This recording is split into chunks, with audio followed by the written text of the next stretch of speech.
Just got done doing my back workout. I got a really good one in today, man. I figure that's why I go to the gym. I used to, and I did it pretty. I went pretty hard at home too, for a while there. But like I said, this is probably the most consistent I've been in a long time. But that's why I prefer going to the gym, because I figure I get up, I get ready, I go out in this fucking cold ass weather, and I drive all the way there. I'm not gonna do that for nothing, so I'm gonna get it done. You know what I mean? So, but anyways, the reason I'm even making another video this soon, I made one this morning, is because again, I listen to a lot of shit on my headphones while I'm at the gym. I listen to a lot of videos, things like that. People that say this ruined my life, or this person ruined my life, my ex ruined my life, these drugs and alcohol ruined my life, that's a bunch of bullshit.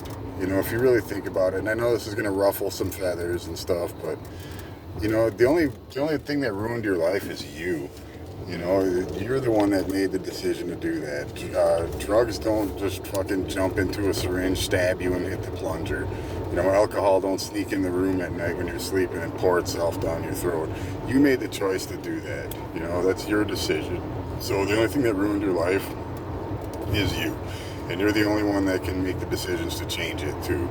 I'm sitting in jail and missed so-and-so's funeral. It's your fault. You know what I mean? And I understand, I do understand there are some people that are in jail that don't deserve to be there. I personally sat almost a month and did absolutely nothing. But even then, I actually chose to stay in that situation where I knew something like that could happen, where I could get blamed for something or accused of something I didn't do. I chose to stay in that situation. So even then, it was my fault. But if you're sitting in jail and you're missing this, that, your kid's graduation, whatever, 99.99999% chance it's your own fucking fault. Nobody else made you do this. No one else made you do that. Nobody is ruining your life, and nothing is ruining your life but you. You have the choice. You're the quarterback in your own game. You're the king of your own castle. You are the one that makes the decisions for your life. If you want to do better, you'll make the decisions to do better. That's why I force myself to go to the gym every day. I know that's not nothing that's going to bring me financial gains or anything like that, but it makes me feel better. It makes, mentally and physically, it makes me want to do better. It gives me more motivation to do better. I don't miss work. I'm always ready for the day. I'm more energized. Things like that. It's not just going to the gym. It's consistently going to work, not calling in sick when I don't feel like going, things like that. It's like I said before, on the days where I don't feel like going to the gym and I force myself to, those are the best days, because then you feel the best about it afterwards, because you feel like you really did accomplish something then. And it goes the same with everything else. It's like, I don't know anybody that gets up in the morning and goes, yay, I get to go to work today. I have to be to work in an hour and a half. I'm not thrilled about it, but I know I got to do it, and I'm going to go and do it, period. I would much rather lay around at home and watch 20/20 or 60 Minutes or some murder mystery show or some whatever. I'd much rather do that. But that's not going to get me nowhere, I'm pretty soon I'm not going to have a home or a TV to watch if I do that. I have to do what I have to do. Being an adult sucks. Me and my daughter and my mom and aunt went out for lunch the other day, and me and my daughter were talking about it. How when you're a kid, being grounded or you have to go take a nap, that was a punishment back then. Now as an adult, that would be welcomed. Go take a nap. Okay, cool. Or you're grounded to your room for the day. Sweet. All right. No take backs. It's a lot different now. So you got a lot of responsibilities you got to take care of, and it's your choice to make. You can not go to work, for sure, but you're not going to have any money then. If you don't have any money, you're not going to have a place to stay. You're not going to have food to eat. You're going to be on the fucking streets. You can do drugs, sure, but it's going to fuck your life off. You're not going to have anything then either, because you're going to spend everything on that. you're the one that chose that substance over your family, over your kids, over working, over everything else. You know, so if you missed out on shit like that, it's not because of the drugs. It's because you decided to take those drugs. The drugs are always going to be there. You know, not everybody fucking runs to them though. You did. I did.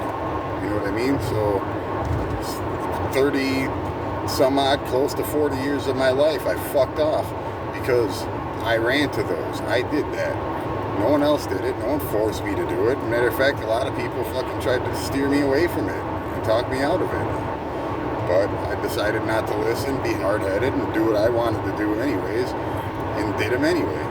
So I'm in the situation I'm in because of choices I made, because of decisions I made.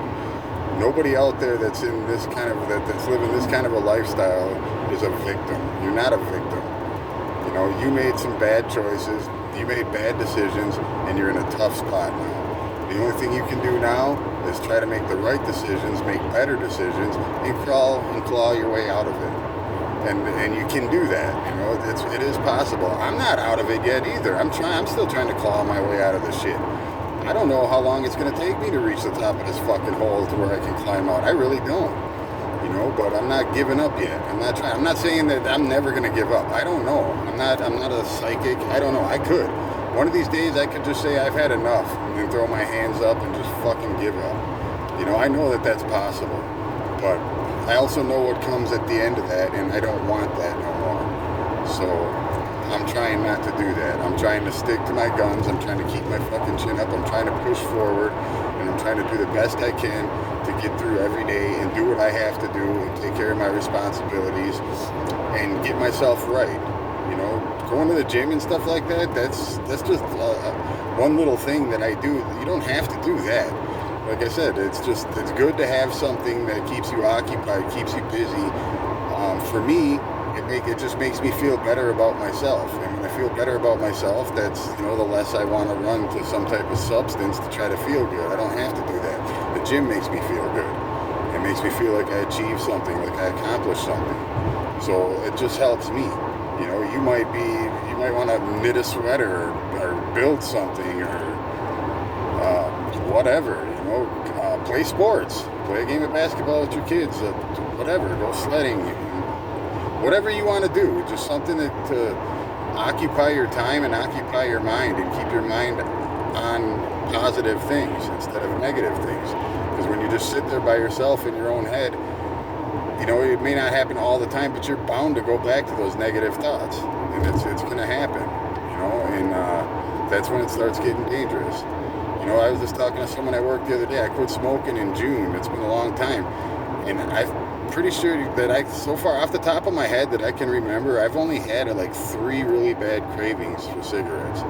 One, we were watching a show, and it was in some Peruvian prison or something. They were all sitting around smoking, and I got a really bad craving. There was a couple more too in there. I don't exactly remember one, but I just remember having really bad craving to have a cigarette. But it only lasted a few minutes, and I fought through it. You know, I'm like, no, it took me a lot and a lot of effort and a lot of hard work to get where I'm at and get as far as I've gotten so far. I'm not going to go back to square one on that. And it's the same with everything else. So don't say this person ruined my life, my ex ruined my life. You stayed there. You fucking put yourself in that situation. Heroin ruined my life. My life was ruined because of heroin, but heroin did not ruin my life. I ruined my life by fucking choosing to take the shit. And that's it, period. You know? Like I said, it's always going to be there. It's your choice if you take it or not. So, you know, whether this, you know, ruffles your feathers or not, I don't know. I can't help that. But it's just a fact. If you really, really sit down and think about it wholeheartedly, you'll agree it's just the way it is. You made the choice. You gotta fucking live with it. You know that old saying, you made your bed, you gotta lay in it. And that's just a fact. That's just the way it is. So, anyways, with that, you know, I'm done now. I'm back home. I'm gonna go get something to eat and get ready for work. And I just figured I'd throw that out there, a little quick one. But everybody be safe. Try to stay warm out there. Hug your loved ones, obviously. Make smart choices, you know, do the right things, you know, try to stay away from the negative thoughts and all that shit. And everyone have a good day. Do what you got to do. Take care of your responsibilities. And God bless everybody.